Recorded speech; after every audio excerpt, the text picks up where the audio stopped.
Hello, good evening. It's another Sunday. Welcome to Eye on Port. This program is proudly brought to you by Serene Insurance, Gold PLC, the Ghana Revenue Authority, Ghana Link, Meridian Port Services, and Phoenix Insurance. Our proud media partner is the Business and Financial Times. This program is powered by the Ghana Ports and Harbours Authority.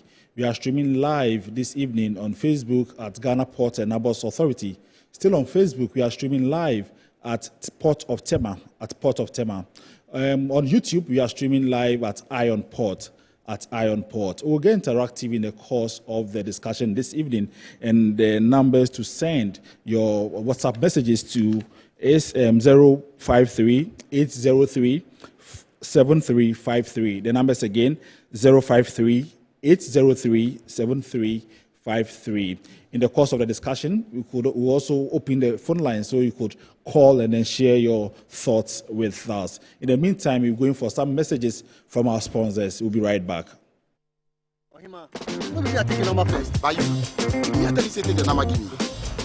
Guys, now I'm tired. I'll go on a date with whoever gets here first. Princess, really? Okay, I come. Shut up!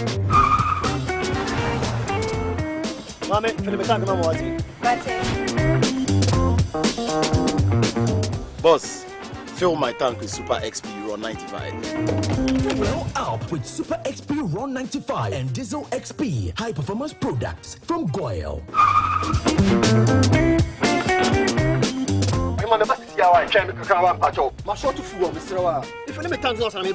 Sorry, Tony got here first, so I'm stepping with him. Oh, cut him.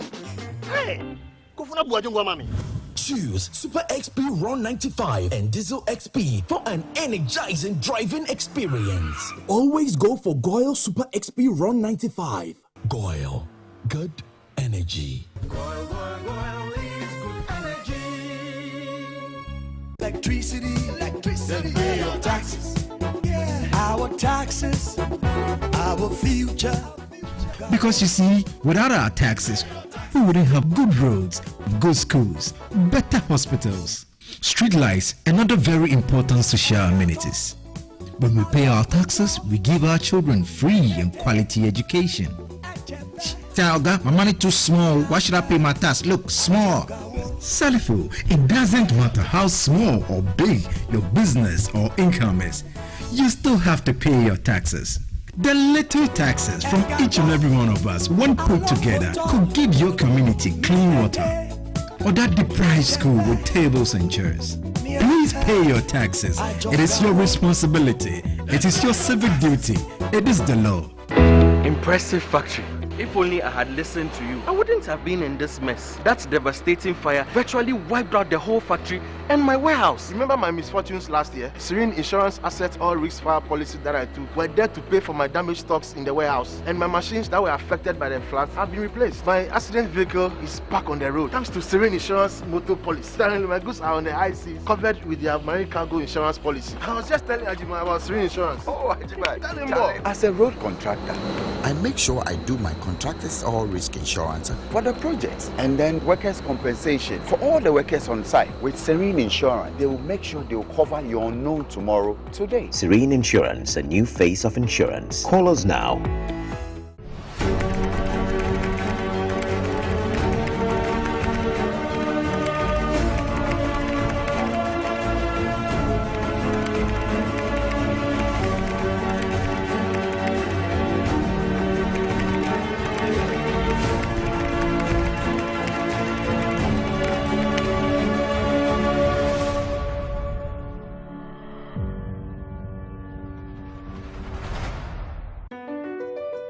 MPS Terminal 3 is Africa's new state-of-the-art container terminal at Tema Port. For manufacturers, agro-processors and traders, the new port means business can be done faster. This infrastructure boost will improve Ghana's port handling capacity, connect more trading routes, and oil the engine of growth for the economy, creating greater opportunities across all sectors as Africa's markets merge and become the largest trading bloc globally. MPS, we connect, you thrive.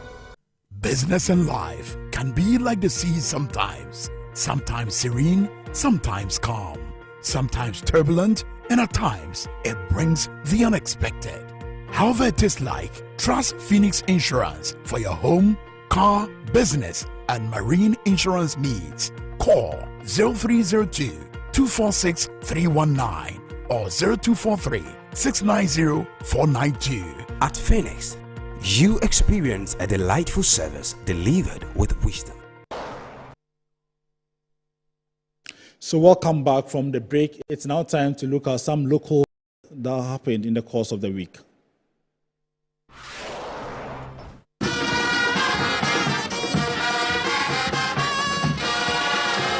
Workers of the Ghana Ports and Harbours Authority, together with other agencies under the maritime sector, were duly represented in the 2024 May Day celebration. The program, which was under the theme Election 2024, the role of workers and social partners in securing peaceful elections for national development, was held at the Independence Square at Accra to acknowledge the roles and contributions of workers in nation building. The Ghana Ports and Harbours Authority, Meridian Ports Services, Ghana Shippers Authority, Ghana Standard Authority, Ghana Institute of Freight Forwarders, Fisheries Commission, and other agencies represented the maritime and dock workers sector during the parade. Among other agencies participated in the celebration. The President of the Republic of Ghana, Nana Addo Dankwa Akufo-Addo, lauded the various institutions and organizations for their hard work and contributions in their respective sectors that has contributed to the development of the country. I must at the outset express the heartfelt appreciation of the Ghanaian people and their government to the hard-working men and women across all sectors with dedication and commitment drive our economy forward. That is why we celebrate you on May Day. He disclosed that government is in the processes of enacting the new comprehensive and contemporary labor law that protects the interests of all actors in the labor force in the country by the end of the year. Organized labor has shared the burden of government and made sacrifices that ensure recovery and stability. The least I can do for the over 11.5 million people in the labor force and the next generation is to enact a new labor act that is comprehensive and contemporary and protects the interests of all actors in the world of work. The Secretary General of the Trade Union Congress, TUC Ghana, Dr. Yauba, called on workers to work hand in hand to promote peace in the country. Each and every Ghanaian must do whatever he or she can so that together we can achieve peaceful election in December this year. Meanwhile, in Takoradi, workers of the port of Takoradi joined their colleagues in other institutions to partake in the May Day parade at the Ghana Secondary Technical School Park. The Western Regional Minister, Kwabna Ochrida Kumensa, commended the labor force for their enormous contributions in their specialized domains and urged them to collaborate in order to fortify worker solidarity for the nation's advancement. I don't see any honor their friends sustainable development goals. Honor Odubiara now doing okay say I call here no any sustainable development goals no any kokor another on you bebra. I am the there. I am Ghanaian the most important thing there is Odubiara they are my sustainable development goals. No ya you. Ghana Ports and Harbours Authority. A joint customs consultative committee meeting has been held to discuss ways of improving trade facilitation and promoting effective collaboration among stakeholders in the port clearance chain. JCCC is made up of representatives from key stakeholder groups in the maritime sector, such as Customs Division of GRA, Ghana Ports and Harbours Authority, Ghana Link Network Services, Meridian Port Services, Council of Freight Forwarders Association, Ghana Standards Authority, the Food and Drugs Authority, among other agencies. The Assistant Commissioner of the Customs at the Tema collection, Christiana Odieje, assured the commitment of Customs Commission to resolving the challenges associated with uncleared cargo list. We are working feverishly to ensure that at least when the UCL list is prepared, we will be informed about those that are for transit, so that we can in turn inform the reps, that's the various Chamber of Commerce for Niger, Mali, and the other people, so that they are also aware that these are transit containers that are going on UCL, so that the importers or consignees can be informed about the containers. A member of the ICAM's implementation team, Charles Okai-Janoa, encouraged stakeholders to provide positive recommendations that will enhance work growth. We also want to say that our doors are always open for any suggestions for improvement. And we are also here to answer questions related to some issues that may be bothering you, that you believe that there should be an improvement. The Executive Secretary of the Council of Freight Forwarder Associations, Nana Fredua Oforiata, urged the GRA and relevant stakeholders to balance revenue maximization with trade facilitation so as to increase traffic through the ports. Even though we are in the middle of a recession, GRA Customs should tamper revenue maximization with trade facilitation in order to bring back the traders who have diverted costs to our neighboring ports. The Stakeholder Engagement Manager at the Meridian Port Services, Charles Osafo, took participants through operational activities at the Terminal 3. The Head of Import Inspection at the Ghana Standards Authority, Stephen Edu, gave a presentation on the statistics on trade compliance for the year 2022 and 2023. The Module 8 of the Support to West Africa Integrated Maritime Security Project has been held at the Regional Maritime University. The EU-funded project is a 9-module program which consists of Introduction to Maritime Security Environment, the Maritime Security Functional Areas, Legal and Police Frameworks for Advancing Maritime Security, Blue Economy and Maritime Environment, Maritime Crisis Management, among others. The Module 8, which seeks to address complexities of safety and security in the marine space, had participants from the Navy, Maritime Administration, Port Authority, Marine Police, and even judges drawn from countries like Ghana, Togo, Cote d'Ivoire, and Niger. An electrical engineer and an old student of the Regional Maritime University, Juola Hiable, who was a speaker at the program, drummed home the need for security and safety in the maritime space to be enhanced, as he shared his experience as a captive for 1,000 days after their vessel was hijacked by Somalian pirates in the Gulf of Guinea. We realized that our captain tried to do defensive maneuvering, and within about 15 minutes, everything subsided, and our bosun came and shouting, "Colleagues, come out, come out. Your ship has been hijacked by Somali pirates. Come." And we came out from our hideout. We climbed to the officer's deck. Climbing to the bridge, we saw this pirate wielding an AK-47, and he asked us to put our hands on our head. So after 2 years, 9 months, 1,000 days, for the first time we stepped our feet on land on the 23rd of December 2012. He stated that fire, ship grounding, sinking, explosion, collation, and armed robbery or piracy are some dangers that are likely to happen in the maritime space, and urged vessel crew members to always adhere to security measures while on board.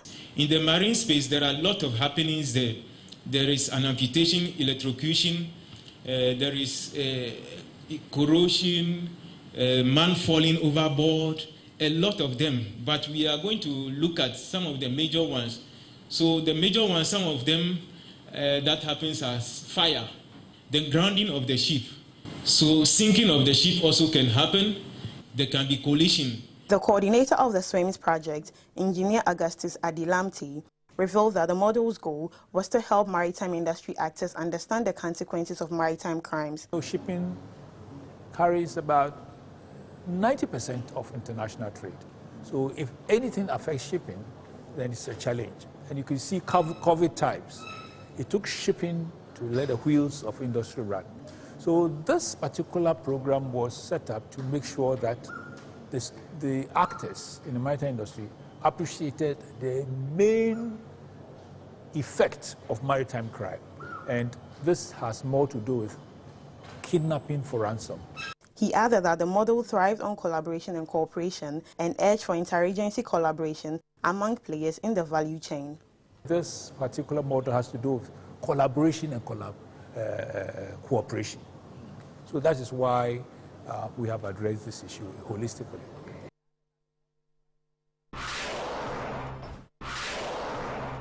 The national executives of the Ghana National Association of Medical Laboratory Scientists have lauded the state-of-the-art practice AI application focus of the GPHA Takoradi Hospital's 2024 Lab Week celebration. Unlike the generic National Lab Week theme dubbed "The Lab is Everything," the sub-theme chosen by the Ghana Ports and Harbours Authority Takoradi Hospital was the future of lab services in Ghana and the application of AI.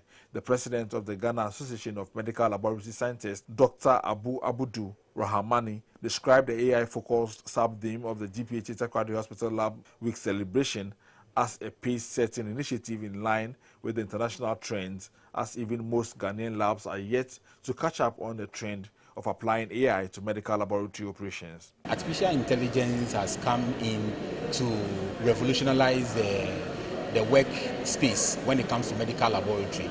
We know that currently the trend is not as high as we expect in the system. Most of the laboratories are now understanding, they are now trying to strategize in terms of application of artificial intelligence in our workspace.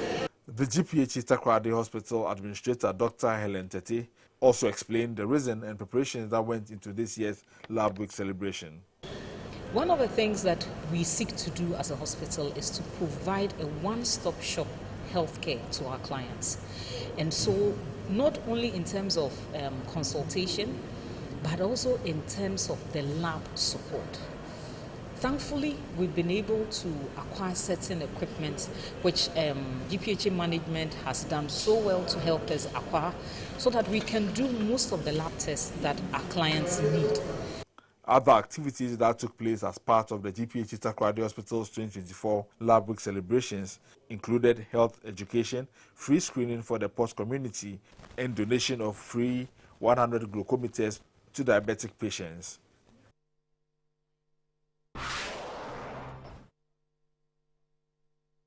It's now time for us to take a look at the phrase of the day. Last week's phrase was act of man. Today, we are looking at act of God.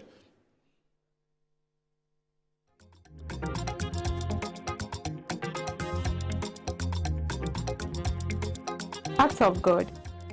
Act of God refers to accidents of a nature beyond human control, such as flood, lightning, or hurricane, which are usually quoted as force majeure.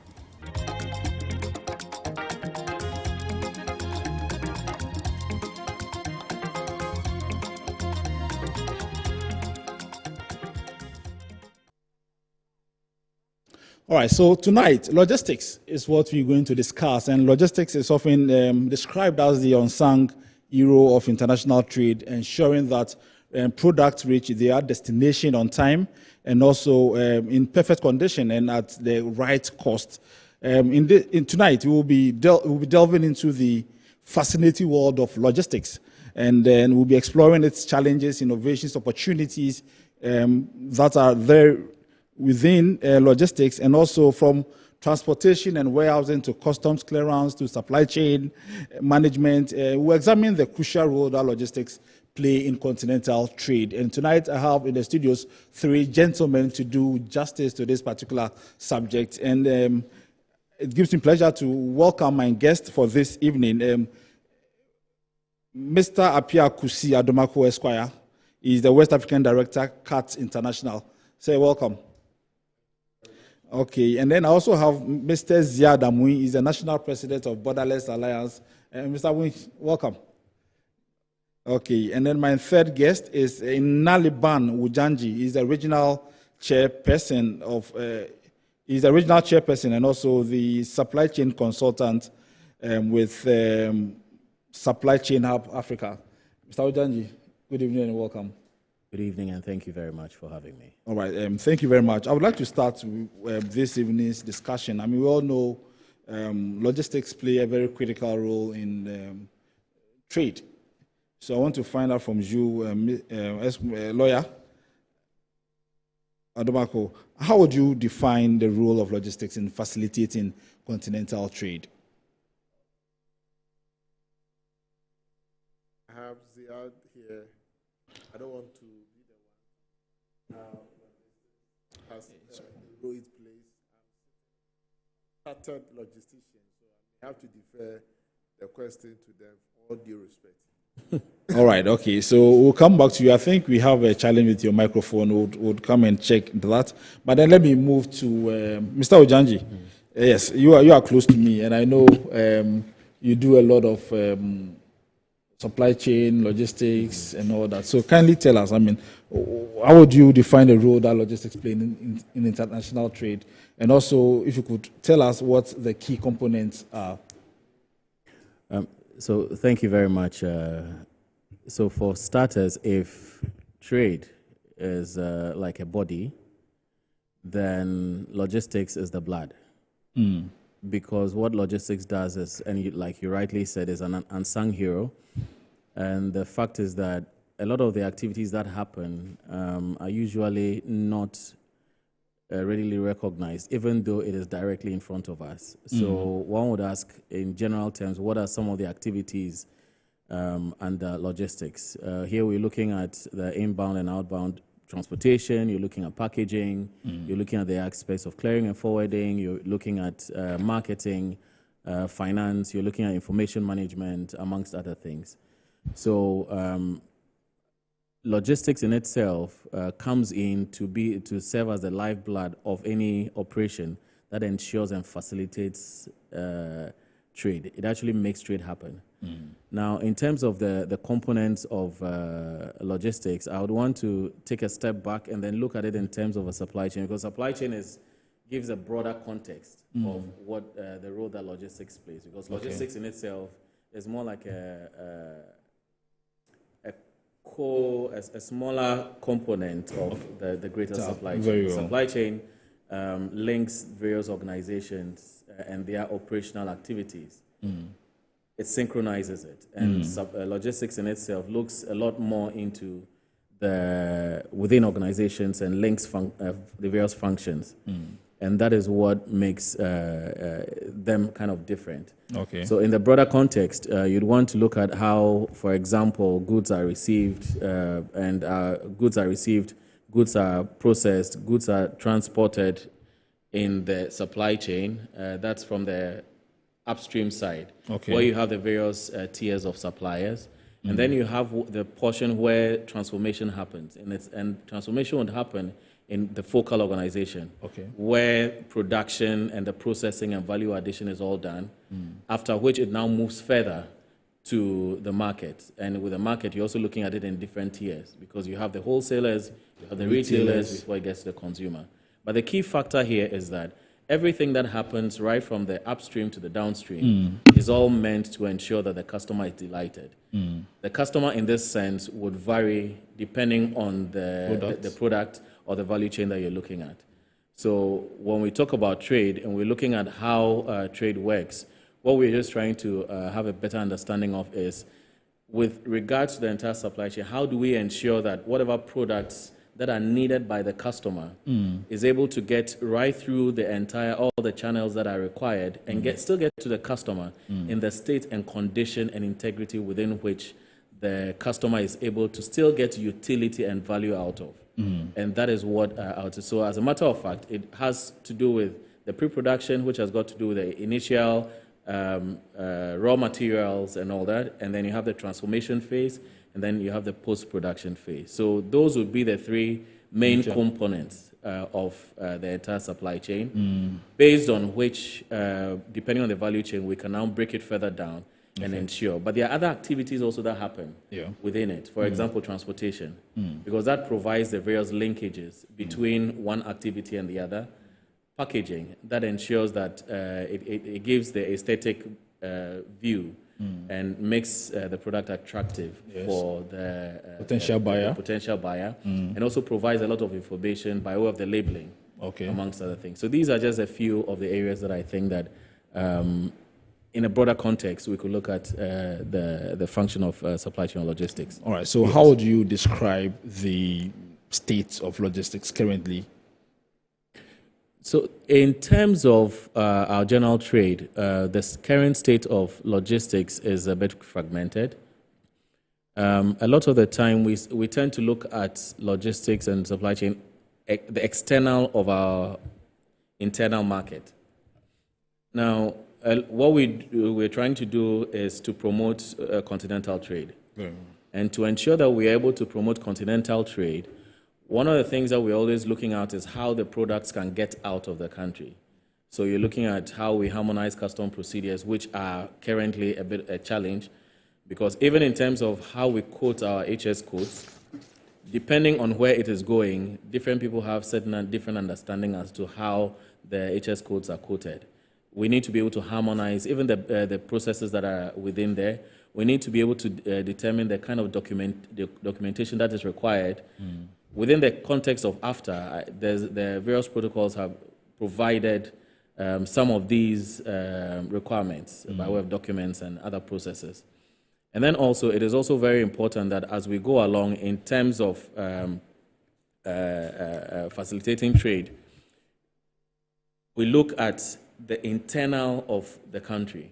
Because, you know, if we are not able to backtrack and look at how the supply chain systems within our own country are structured, it becomes very difficult to be able to sustain the push of the products that we want to get onto the international market.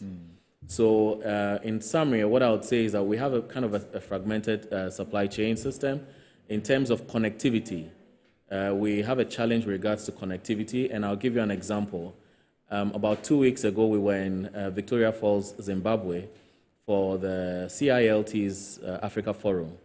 To get to Zimbabwe, which probably would take us maybe about 5 to 6 hours direct flight, we had to go through Addis.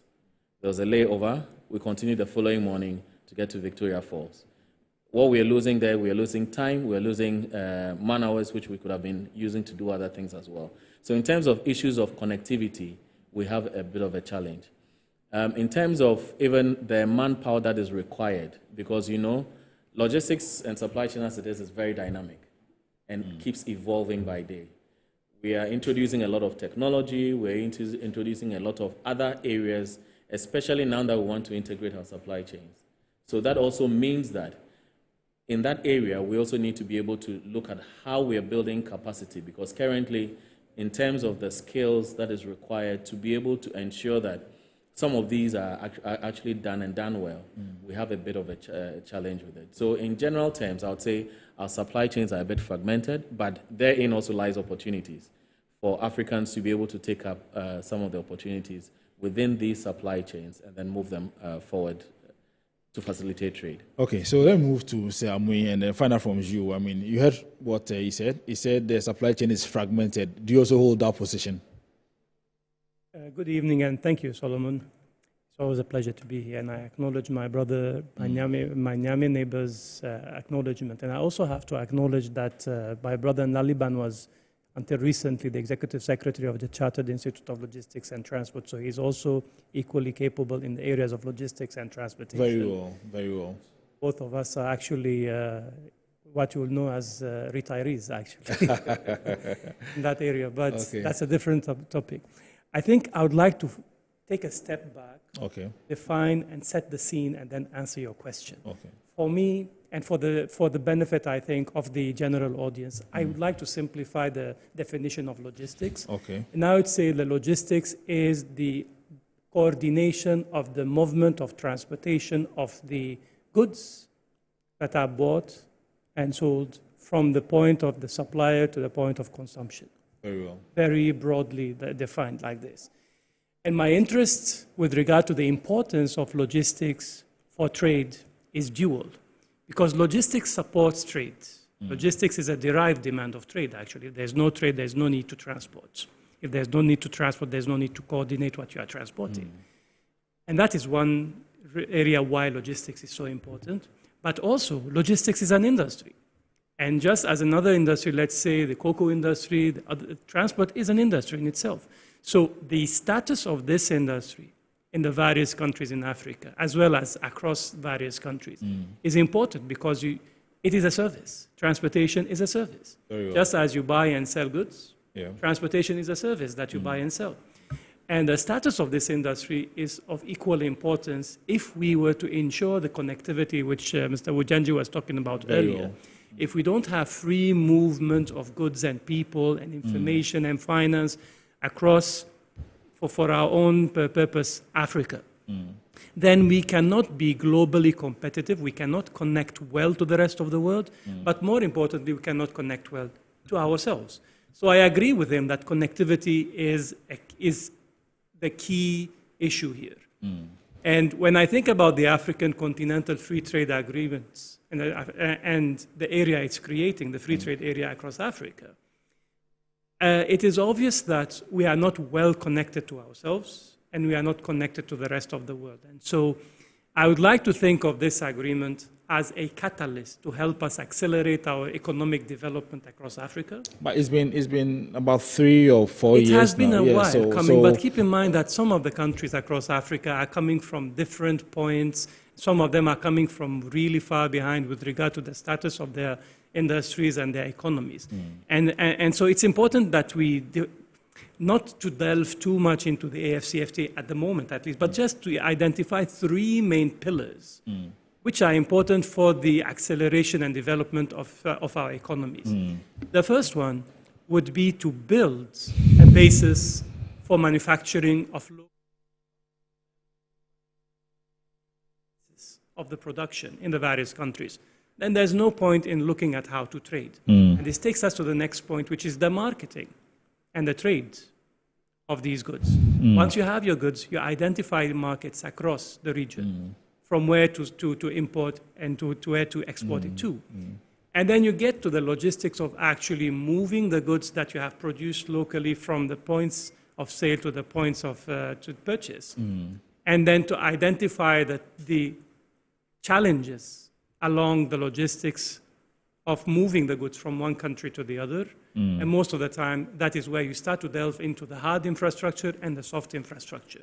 So the roads, the border infrastructure, the actual hardware that you need to move the goods around, and then the soft infrastructure, which is the governance issue, the non-tariff measures, the business environment, and so on. So it's a very complicated issue. Some countries come from very different points. If you look, for example, at one critical component, which my brother, Lawyer Domako, is very expert in, and it is consumer protection and copyright and intellectual property. These are very important and fundamental to support trade in order for the consumer to get goods that are traded at the competitive and to promote fair practices.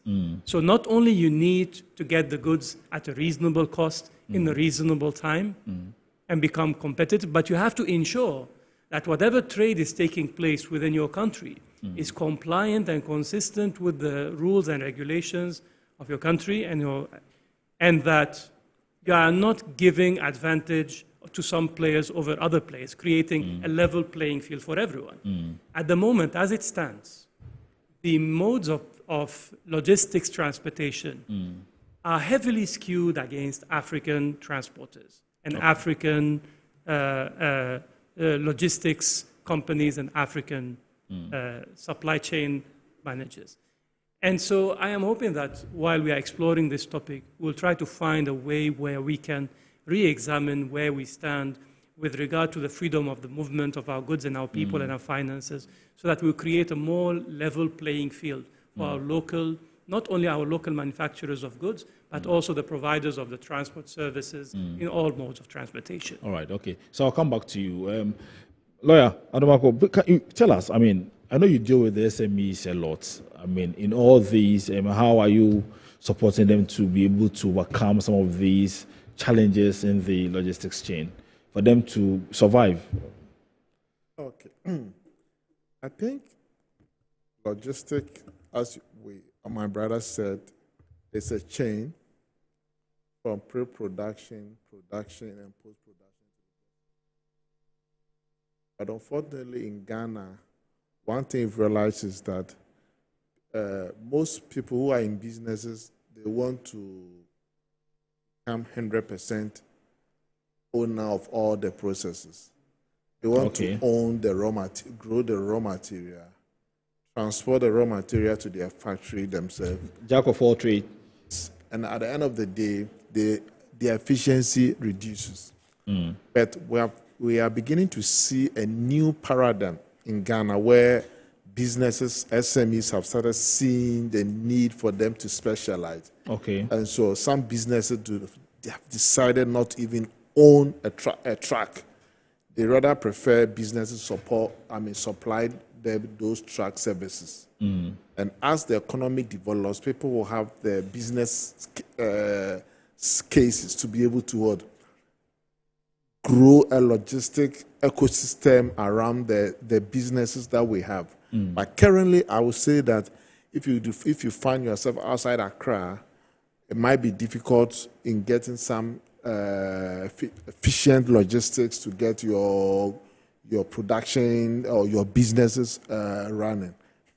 I know a factory, there's a poultry farm in Tamale that is able to slaughter close to 500 birds daily. And they need to be able to transport them to other parts of the northern part of the country. They don't have access to a cold chain delivery. But of course, most of the cold chain are in the southern part of the country. And so if businesses someone can decide that, look, I have the cold chain truck, that van that can transport your good for you, then you, the poultry farmer, you will be much more concerned about the production of your birds and not to think about owning a truck, a cold chain delivery. And so until we understand that some parts of the business should be left to others to be able to provide. But of course, most SMEs are also concerned about predictability. Because if you want to mortgage, if you want to transfer, if you want to allow a company to provide you some services, the very point that you need it, the company says, please, sorry, we didn't get your request on time. Sorry, our truck is broken down. We don't have fuel. That means that if you are produce perishable product, most likely that your product will go waste.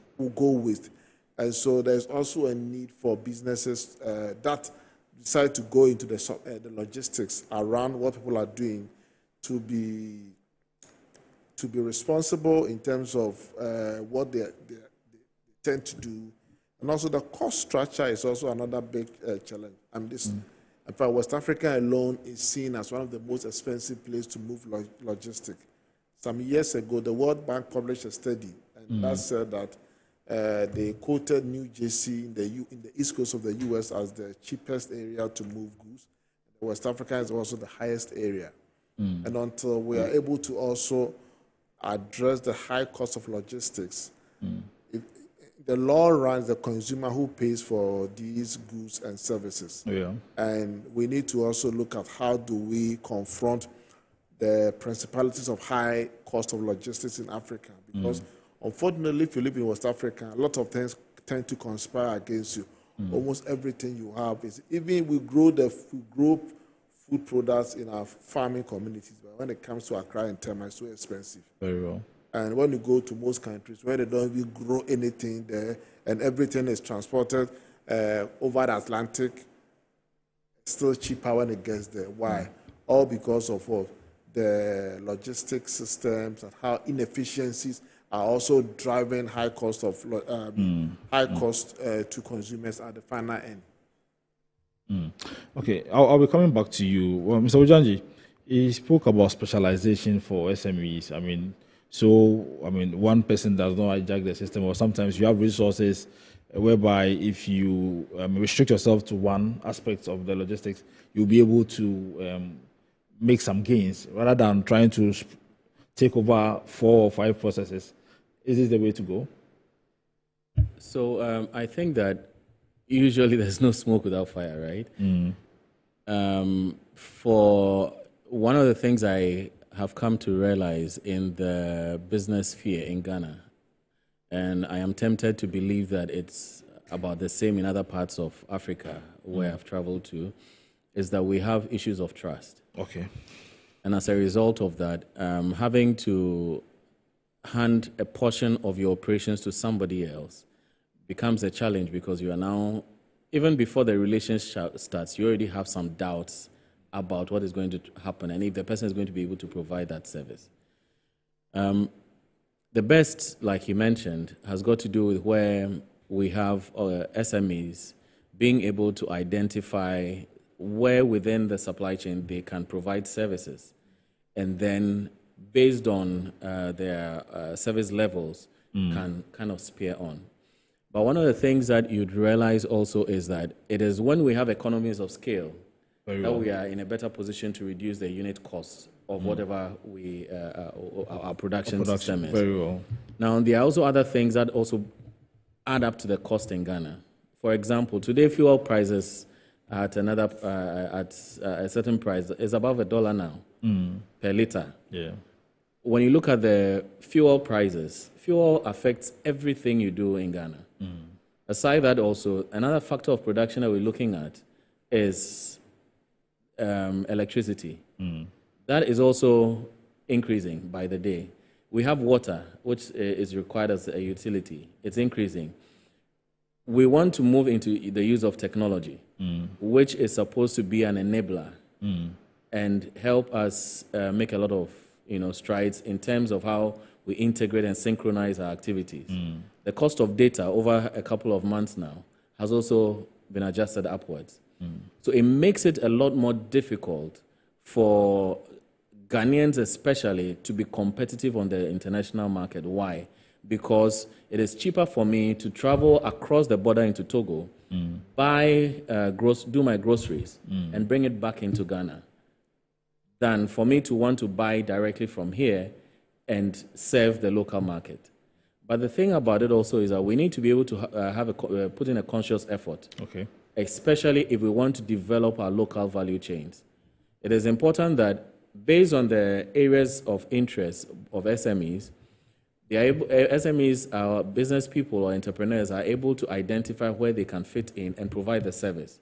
That does it. That makes it a lot easier. So that, for example, if today I need transportation services, and the transportation services I require needs a certain degree of cooling or temperature control, then in that case I know where to go in for it.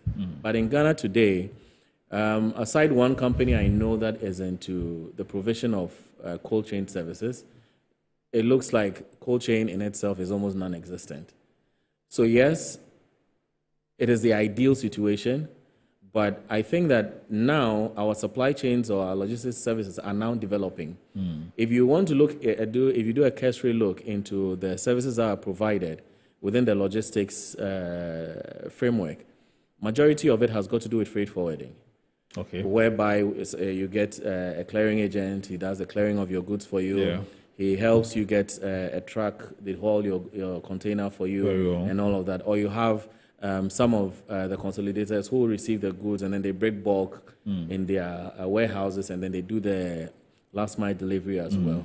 So yes, our logistics services are now evolving.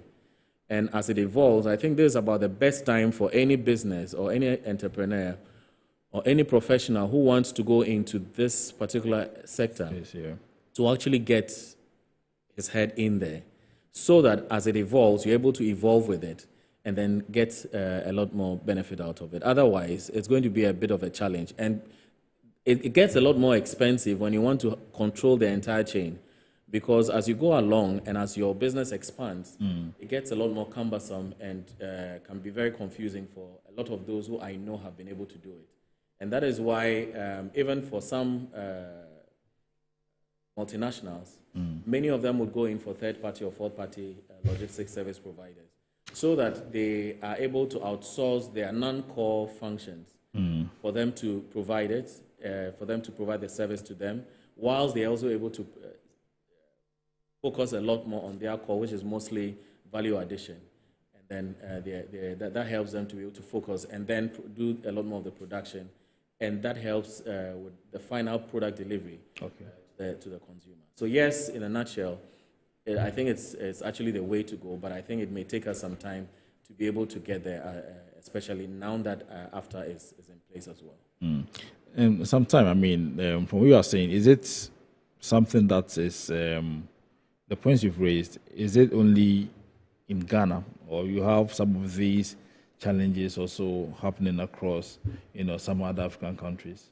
Well, actually, I think it happens it's actually very visible in other countries as well. It happens in other countries as well. So we are not in this alone? No, we're not in this alone. We're not in this alone. I just got back from Lagos this afternoon, and Nigeria they're actually struggling with issues of fuel scarcity. And you have to join a very long queue to get the fuel and all of that. But fortunately, we are getting the fuel, but at a very high cost. But even then, it's something that across Africa, and probably that's one of the reasons why we are not that well connected as you had mentioned earlier on. Because you'd realize that it looks like, as a result of the boundaries that have been created across Africa, it's like each for himself, God for us all. So even for AFTA in itself, in a general context, for AFTA to be very, very fluid and to be very effective, we need to be able to, especially at the governmental level, to be able to say, hey, you know what, yes, I know very well I'm supposed to be in charge of this, but I'm ready to cede some level of my authority to a certain organization or unit to manage some aspects of it so that together we can come back and have a united front. But let's not forget that AFTA in itself is just one of the frameworks. Very well. We have the single aviation air transport market, which also looks at it, and we're also looking at the free movement of people as well. So all of these actually facilitate the process of the African integration. But we're not in this alone, and as a matter of fact, you travel to other countries and you realize you even need visas to get into the countries before you can do business. So yes, we are not alone, and hopefully I have hope that as the supply chains evolve, we'll get a lot more people to get in and then pick up some of these responsibilities. Okay, so Mr. Boy, so in all these, what is the role of government? What should government do in order to address some of these issues that we're talking about? I mean, in a nutshell, the traditional role of government, aside from the policy making and designing an enabling framework to organize things on a national level, but they should also be enablers in the sense that, look, no one country is an island. Yes, there's sovereignty over your legal and legislative regulatory framework, and you need to make sure that you regulate whatever goes in or out of your national boundaries to ensure safe and secure movement of goods, people, food, information, finance, and so on and so on. And so our real problem with regional integration is that the various countries find it much easier to communicate with the outside parties than it is sometimes to communicate across the borders. Is it that we don't trust ourselves? In a way, the systems are a little bit different. We sometimes like to think of the aspirations of opening up the markets and unleashing the potential of 1.4 billion people, or 1.5 very soon, and the equivalent of 3.5 or 6 trillion US dollars of annual GDP, as if it just takes a paper to just remove the borders and then the next day we are all integrated. That's not how regional integration works. We keep forgetting that we are coming from different backgrounds, we are coming from different points of progress along our histories and timelines across Africa. And it is very important to take a hard look at the aspirations versus the realities on a national level. We have to see how our national laws, first of all, align with our regional laws, because countries are part of regional economic communities, and then how these regional economic communities, which we are organically integrated into, also align with the aspirations of continental trade. And this is how you see that as you move from the national to the regional to the international laws and rules and regulations, you'll start to look under the hoods of international trade and international transportation, and you'll find that you actually need to be on the ground and to start to really look at what is not working and create solutions for these problems. Now, to make it more practical of what I'm saying, we speak about the economies of scale, which is about producing adequate amounts of goods or products or services. And then you bring in the transport and the logistics services in order to make these services more cost effective, right? If you don't find a way to bundle these scattered industries and producers and manufacturers and service providers, then you will continue to be globally uncompetitive, even regionally uncompetitive.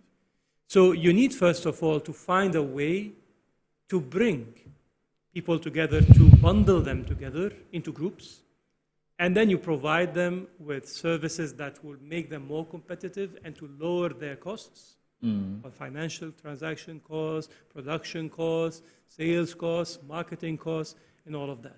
So there are tools you can do that on a policy level. You can specifically target some of the areas where you have high costs or high red tapes in certain areas.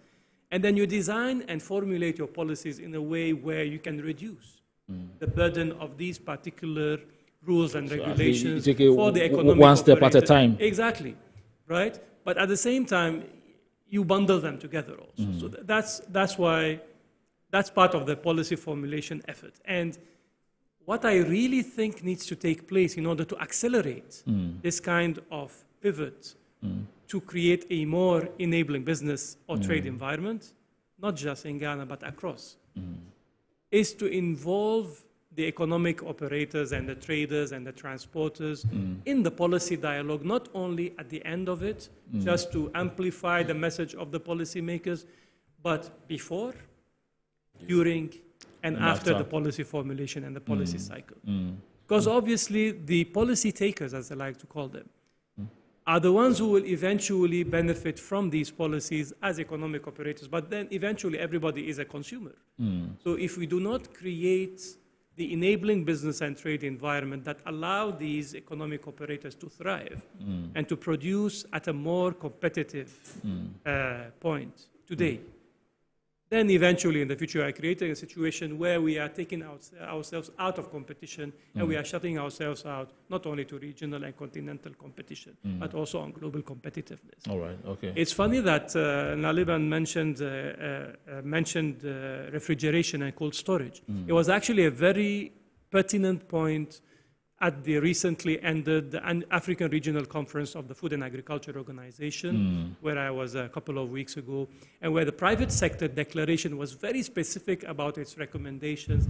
And one of the requirements of that particular declaration was to focus on the infrastructure for the perishables and to upgrade and to look at how to create more infrastructure in cold storage areas, because it is very important, not just for the competitiveness of trade or for food production, but also because it enhances food security. So there are so many roles that governments can play, not only as policy enablers, but also in order to promote national security by addressing the issues of food security and making us more resilient on the national level and a continental level. All right. So let me come to Lawyer Adomako and then find out from you. I mean, in all this, you are into consumer protection and also advocacy. In all this, the consumer seems to be hard hit with if there are any inefficiencies in the logistics chain, because at the end of the day, he or she would have to go to the market and do purchases. In all this, how are you empowering, I mean, using your advocacy to, how are you empowering the consumer in all this? Okay, I think It's not necessarily about empowering the consumer to get a better, cheaper, or efficient service. I think the first thing we need to address, as my colleague said, is we need to address the policy environment, the macroeconomic environment. That is where I think all energy needs to be directed at, because the market is the best way of efficient ways of allocating resources. If interest rate is low, the CD is stable, businesses that are in the supply chain, the logistic chain, will be able to operate at lower cost, and at the long run, the consumers buying the product will get it at cheaper cost. And so I think that is where we should be concerned about. Unfortunately, for the past 2 or 3 months, the forces have conspired against the Ghanaian cedi, and now it is kind of bleeding profusely against the major trading currencies. And so you don't expect the consumers to get a relief on this. But I think that government policies, sound macroeconomic policies, and also engaging the private sector. In 2022, BOG came with a policy that was going to restrict the importation of some products. And we don't know whether the subsequent stability of the CD was had correlation with that or just an association with that. Maybe in this era, we may also want to look at how can we alleviate the rising cost of input and intermediary goods on the consumer. Maybe Ghanaian consumers may be concerned, may be able to say that, look, if we forgo Kauro or Wele or other things, the CD can be stable. And so they may all agree to support government policies. But around this time, government is not talking, and we also don't know what is happening. I don't know whether the CD is in the free fall under the weight of gravity, that we should allow it to move. I mean, if you allow me to go back to my high school physics, I mean, it will be in a straight line, the CD will fall in a straight line till it get to what? It crashes. Certainly not. I think that Ghanaians deserve, a better approach in handling the CD dollar, the CD pound. Today, if you go to the market, the woman will tell you that, look, the CFA has gone up, the CFA. As if in Ghana, we are not producing anything. I don't know whether they have all the market women have become cartels and they are trying to fix prices or conspire against Ghanaian consumers. I don't know. But I think that government may need to be up. We don't know what exactly is causing the depreciation of the cedi. Is it because multinationals have started repatriating their profits away? That is what is causing. Let us know the cause. It's better you tell Ghanaians so that we can all come to a workable solution. Once we do that, I think the consumers will be more better than even talking. Some of these things, I believe in the market-based approach in resolving issues. Whether last time we went to the market and the lady was telling them, look, the plantain comes from the bush. Now the fuel prices have gone up. And so they have to. Meanwhile, the farmer who is growing the plantain is not getting anything extra. But because of the intermediary logistics, that is all causing. And at the end of the day, we are kind of inflicting a hardship on Ghanaian consumers. And everybody, Ghanaian consumer includes the press, His Excellency the President, the Speaker of Parliament, you and I. And so it's something that we need to be more concerned about. That is why in most countries, they are very, very particular about consumer protection laws.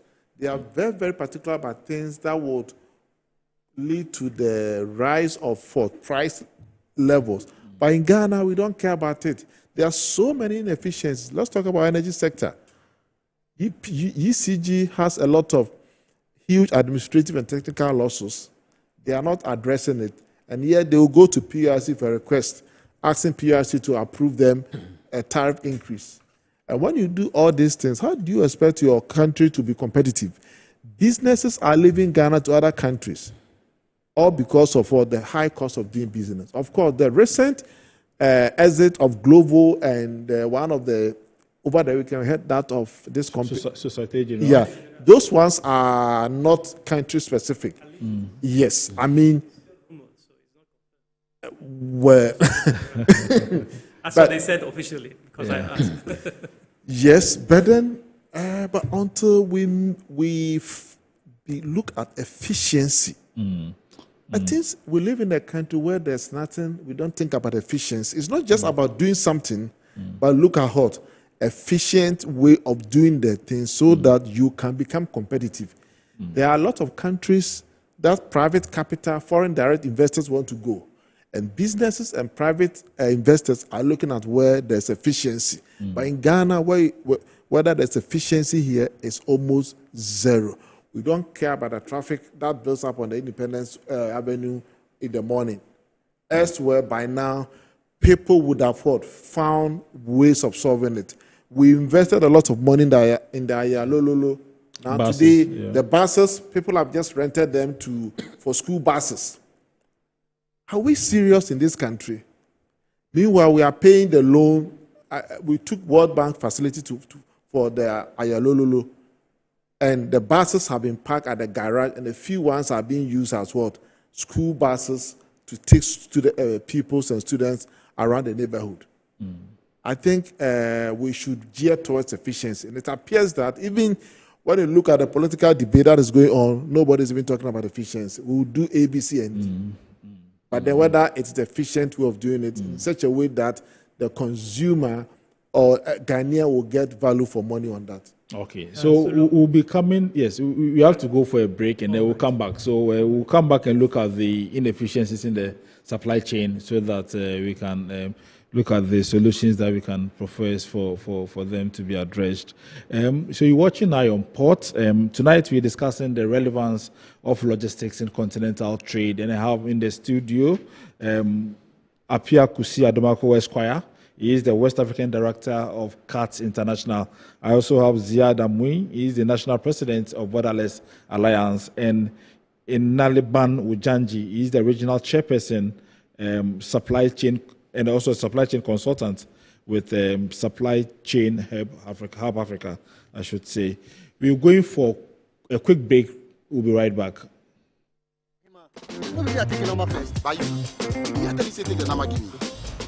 Guys, now I'm tired. I'll go on a date with whoever gets here first. Princess, really? Okay, I dey come. Shut up! Mame, feel me tank na mo ati. Boss, fill my tank with Super XP Ron 95. Well up with Super XP Ron 95 and Diesel XP high performance products from Goyle.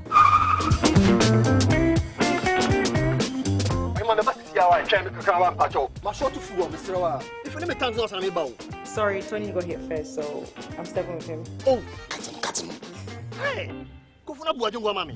Choose Super XP Ron 95 and Diesel XP for an energizing driving experience. Always go for Goyle Super XP Ron 95. Goyle, good energy. Goyle is good energy. Electricity, then pay your taxes. Yeah. Our taxes, our future. Because you see, without our taxes, we wouldn't have good roads, good schools, better hospitals, street lights, and other very important social amenities. When we pay our taxes, we give our children free and quality education. Talga, my money too small. Why should I pay my tax? Look, small. Salifo, it doesn't matter how small or big your business or income is, you still have to pay your taxes. The little taxes from each and every one of us, when put together, could give your community clean water or that deprived school with tables and chairs. Please pay your taxes. It is your responsibility. It is your civic duty. It is the law. Impressive factory. If only I had listened to you, I wouldn't have been in this mess. That devastating fire virtually wiped out the whole factory And my warehouse. Remember my misfortunes last year? Serene Insurance Asset All Risk Fire policy that I took were there to pay for my damaged stocks in the warehouse. And my machines that were affected by the floods have been replaced. My accident vehicle is back on the road thanks to Serene Insurance motor policy. Currently, my goods are on the high seas, covered with their marine cargo insurance policy. I was just telling Ajima about Serene Insurance. Oh, Ajima, tell him more. As a road contractor, I make sure I do my contractors all risk insurance for the projects and then workers' compensation for all the workers on site. With Serene Insurance, they will make sure they will cover your unknown tomorrow today. Serene Insurance, a new face of insurance. Call us now.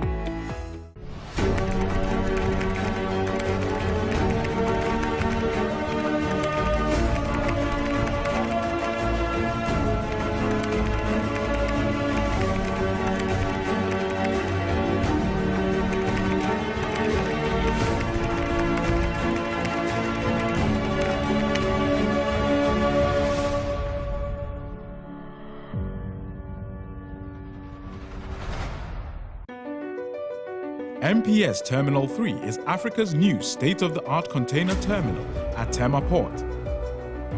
For manufacturers, agro-processors and traders, the new port means business can be done faster. This infrastructure boost will improve Ghana's port handling capacity, connect more trading routes, and oil the engine of growth for the economy, creating greater opportunities across all sectors as Africa's markets merge and become the largest trading bloc globally. MPS, we connect, you thrive. Business and life can be like the sea sometimes. Sometimes serene, sometimes calm, sometimes turbulent, and at times it brings the unexpected. However it is like, trust Phoenix Insurance for your home, car, business, and marine insurance needs. Call 0302 246 319 or 0243 690 492. At Phoenix, you experience a delightful service delivered with wisdom.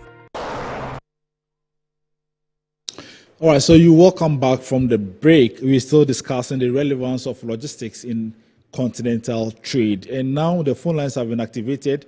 The numbers you can call 0205 528353. The numbers are on your screens. You can call and join the discussion. All right, so Mr. Ojanji, before we went on the break, we were looking at some of the inefficiencies and how they also add up to the cost. So, I mean, what are some of these, or how do we tackle these inefficiencies in the logistics chain? Okay, so anything logistics is time-bound. And as a result of that, any activity within the chain that stalls or reduces the lead time, that increases the lead time for any item becomes an inefficiency within the system. And don't forget, supply chains usually are competitive when they meet two criteria, the balance of it. It's either it is efficient or it is responsive. So in terms of efficiency, you're looking at how quickly, and for example, when you place an order for a product, let's say online, how much, or you look at, let me just give a general example in terms of efficiency and responsiveness, so that gives us a better context, and then we can proceed with the discussion. So in terms of responsiveness, you want to see, for example, how many fulfillment centers you want to have in a given jurisdiction or area, so that in the event that there is an order, you are able to respond faster to the order that has been made by the customer. In terms of efficiency, you may not necessarily have that many fulfillment centers. However, you have a few of them, but you are better able to utilize the space and the holding capacity of it. Now, we generally have quite a number of efficiencies. One of them has got to do with delays, like I just made mention of. You're moving a cargo from Accra maybe to any of the other Sahelian regions. You have quite a number of stops along the way. That in itself is inefficient. It takes a lot of time away. We have issues of documentation. Yes, as we travel along, there are different types of documentation that are required. And unfortunately, it looks like, and this I wouldn't blame entirely on a government-related activity, but also importers and exporters also have a responsibility in this particular, especially when it's got to do documentation. The flow of information is not that fluid as well. And as a result of that, when you don't have the required information to be able to make certain decisions, then you go in and then you have issues. Now, I'm not too sure as to how one would classify this, but I think that to a very large extent, when you look at the kind of policy directions that we have, it also brings in a lot of inefficiencies. Why do I say this? You can look at, in terms of market structures, you can look at it in terms of value, especially when you look at the kind of policies that we have currently. We're looking at, it looks like we're looking more at the value of what we are going to rake in than the volumes we could use. And why do I say this? When you look at the breakdown in terms of taxes, this has been on the air for quite a while now, in terms of how much cargo we seem to be losing, and we are not seeming to be losing. We have as many as about 22 different levies and fees and charges that are supposed to be paid by the importer when his goods are coming in. A lot of these charges also bring about a lot of inefficiencies within the system, because if you are supposed to make a payment and the payment is not necessarily a very relevant payment that you're making at that particular point in time, then it brings in a lot of bureaucratic decision-making processes. And as a result of that, it becomes an inefficiency, even though it may end up bringing you a lot of revenue. So that's an area that I think that when it comes to government decision, it's about time that we decided as a country. And like Mr. Adomako mentioned earlier, a lot of the time the decisions are made, they are passed on, and then we just take it up. And it becomes a bit of a challenge going forward, and we are the ones struggling. I think it's about time we demand accountability from all those who we have put in authority to be able to at least let us know what exactly is happening, so that if there's any support, we can go ahead and do it. My final point would have to be on issues regards to how manifestos and all that are put together in the political circles. I mention this here because it is, I think, one of the challenges that we are having, mainly because of the fact that we are not able to put together a holistic national development plan where, irrespective of political party, we're looking at how our country is developing. And if we're able to look at how the country is developing, all these issues we are talking about in terms of exchange rate, in terms of import and export, in terms of supply chain systems, we would be in a better position to be able to manage the entire process. But because we do not have it, we're always looking out for the next 4 years, where another political party comes to tell you that, hey, you know what, we want to do A, B, C, D, and it becomes more like a sloganeering, and at the end of the day, it becomes a challenge. So yes, the efficiencies are there, but I think that to a very large extent, we would also need to be able to put in those measures that demand accountability from all these people who we have put in authority to be able to act in our stead, so that they can come back to us and help us put some of these things, nip them in the bud. Okay. So, Mr. Amui, you wanted to make an intervention before we went on the break, so you have the floor now. Yes. So I slightly diverge from my brother Apia when he was talking about the enforcement and the efficiencies, simply for the reason that we need to admit and to acknowledge the fact that supply chain shocks, especially shocks to the global value chains, are affecting Africa in an amplified way, because we don't have resilience and sustainability in our own internal supply chains and our logistics. We are not well connected to ourselves.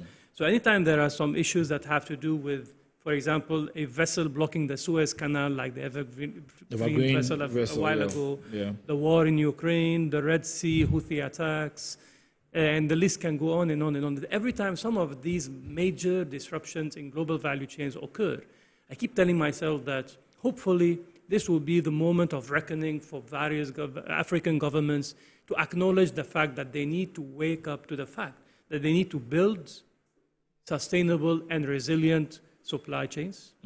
And we need to go away from the extremely long value chains which are helping us in the short term to secure cheaper goods at the expense, of course, of the quality, but that is a different issue altogether. But in our search for short-term benefits of the cheaper goods, we are omitting the need to build our own local value supply chains.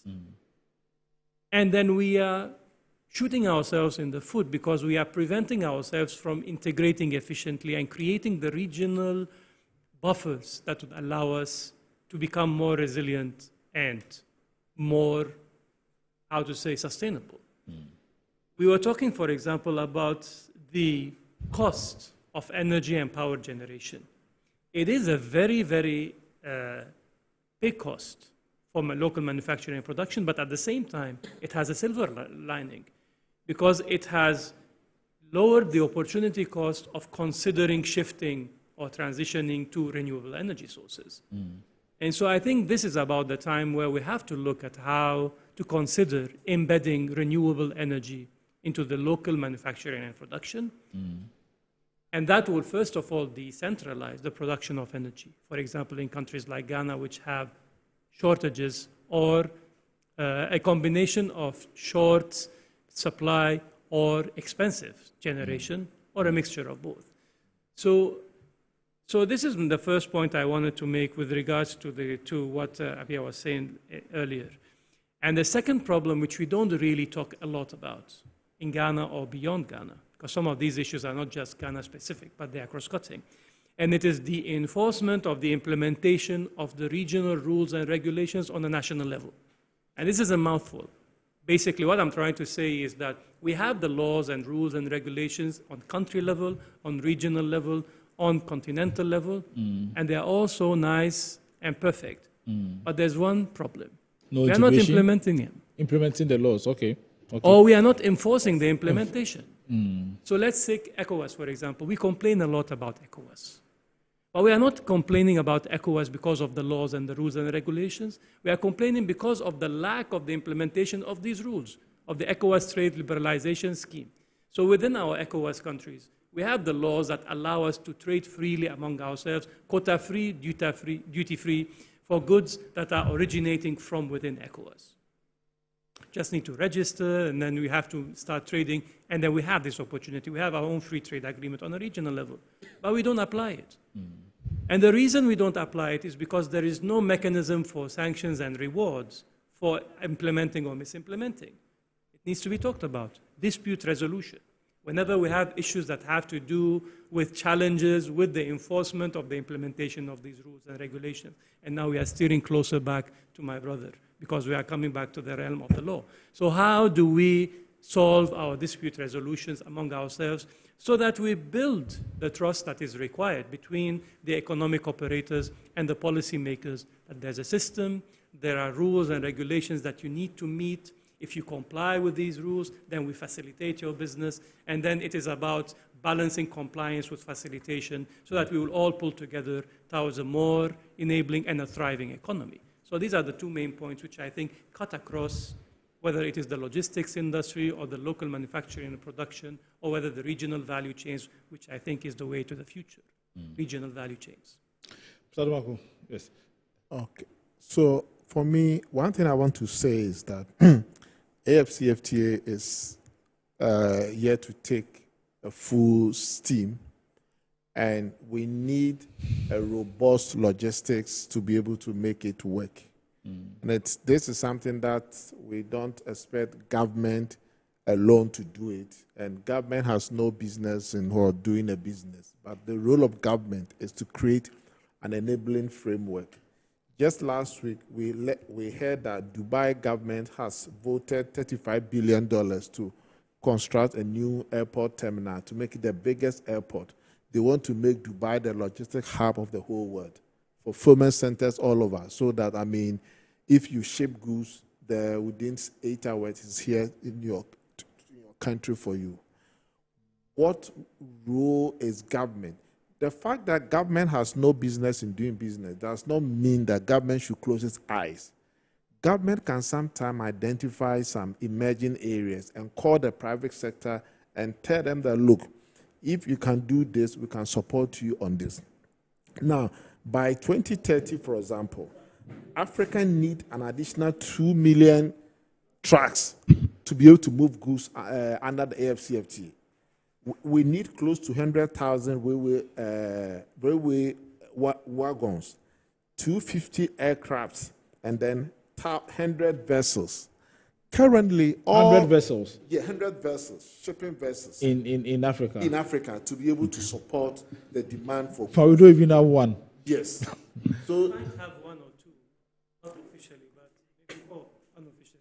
And all these things are the demand that we'll need in 2030. How many years have we got from now? 6 more years. We'll close our eyes, and then 2030, then the Indians and the Chinese and the foreigners will come and take over. And I think this is the time we have to decolonize logistics in Africa. It appears that, look, everything we want to move our own by heart, non-African companies. That explains why when you want to ship goods from Tema, Takoradi port, even to Abidjan port, when the ship leaves Accra, it has to go to Madrid before it comes to Abidjan. Yeah. Why? Because the shipping lines operate spoke and hub. And this means you have to pay for the cost of the goods moving from Takoradi to Abidjan. Yeah. But if we were to have our own decolonized, own African shipping lines that move stop across, like the way what Ghana Airways was doing the East Coast, the West Coast in those days, I think that goods will be able to move faster and cheaper. And we need to start to have this conversation. How do we support the private sector to be able to take advantage of the coming the demand in logistics? And I don't see a bit of political actions on that. And we hope that this conversation could be a precursor that will kind of stimulate further discussions on what needs to be done going forward. Very well. So that is something that I would like you to give me to indulge me in giving two quick remarks. 30 seconds. 30 seconds. 30 seconds. 30 seconds, yes.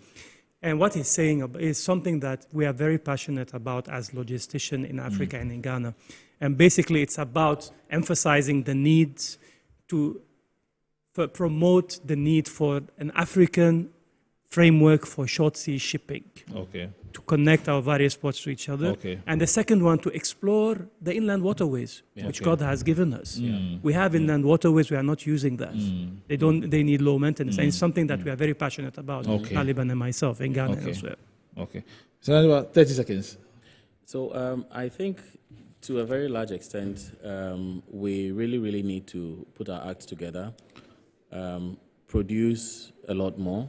Okay. And I think it needs to be an intentional activity, mainly because of the fact that if we do not have the production base, we may not be able to get the volumes to be able to ship, and then the cost still increases.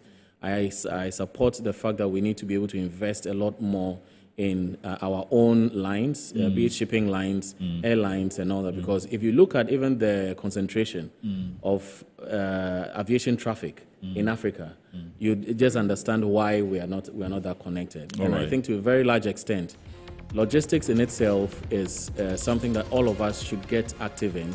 And I call everybody to join in ensuring that we advocate for a lot more logistical debates and discussions going forward. All right. Thank you very much. So this is where we draw the curtain on this week's episode of Eye on Port. We have been discussing the relevance of logistics in continental trade, and I've been doing the discussions with Mr. Apia Kusi Adomako Esquire. He is the West African Director for CATS International, and Ziad Amui is the National President, Borderless Alliance, and Inaliban Ujanji is the Regional Chairperson, CILT Next Generation, and Supply Chain Consultant with Supply Chain Hub Africa. My name is Solomon Anderson. Enjoy the rest of our programs.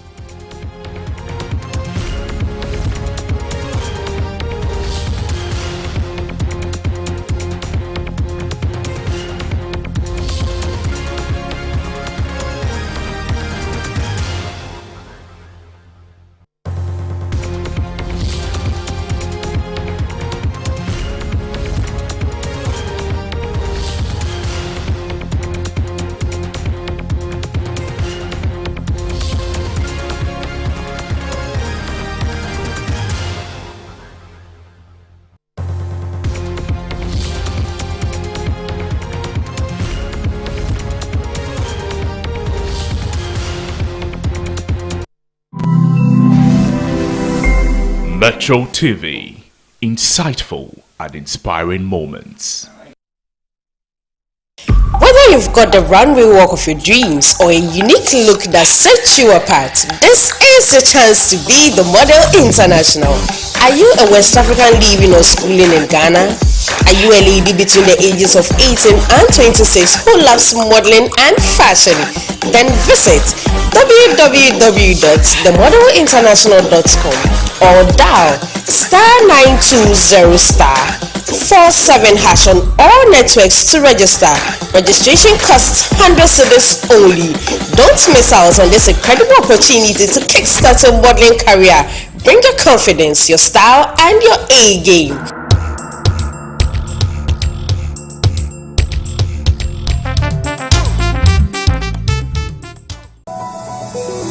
Are you tired as a consumer in Ghana when it comes to issues that confront you as a consumer? Worry no more. Kofi Capital, I'm here to give you the information, all that you need to make sure that your right is protected as a consumer. We have too many laws and agencies that should protect the right of the consumer. I'm here to give you the information that will help and assist you to get goods and services delivered to you without any worries. Watch the Capital Show on Metro TV.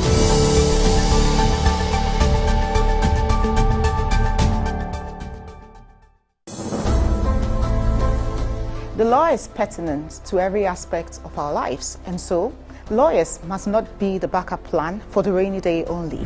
Nothing received from a client should be put in a lawyer's personal account until such time that the money has actually been earned. It is very dangerous to perpetuate the theory that it is narcotics that leads to crime increase.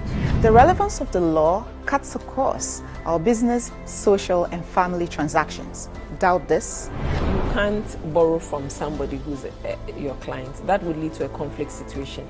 And that's something that as a lawyer you must jealously guard when you are representing a client. You have to register your Mohammedan marriage within 7 days? Within a week of the celebration of the marriage. So if you don't register it, it's not a valid marriage.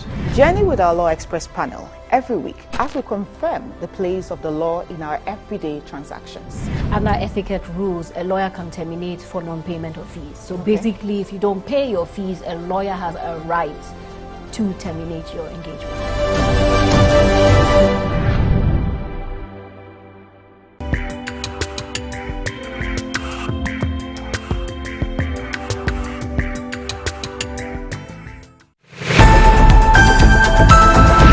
This is Good Morning Ghana live on Metro TV. Let's take a look at the front pages of our newspapers. It was Bawumia who said, vote for us when we come. The economy will grow and grow and grow, and there will be jobs and jobs and jobs. Today, what is the unemployment rate? The situation we are in is a situation brought about by difficulties external, and government is doing its best. So many scandals have come up, but I think that, to quote Saddam Hussein, this is the mother of all scandals. And we shouldn't mince words on that. Why would you even do that? Why would you even go out and say the president is not there because they don't vote for them? And that's about it for the front pages. We're back.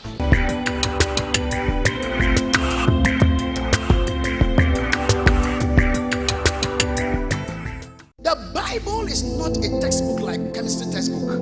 It's a spirit. There are no controversies. Righteousness is defined by God. What he says you are is what you are. There's no teaching in the scriptures that will be left untaught.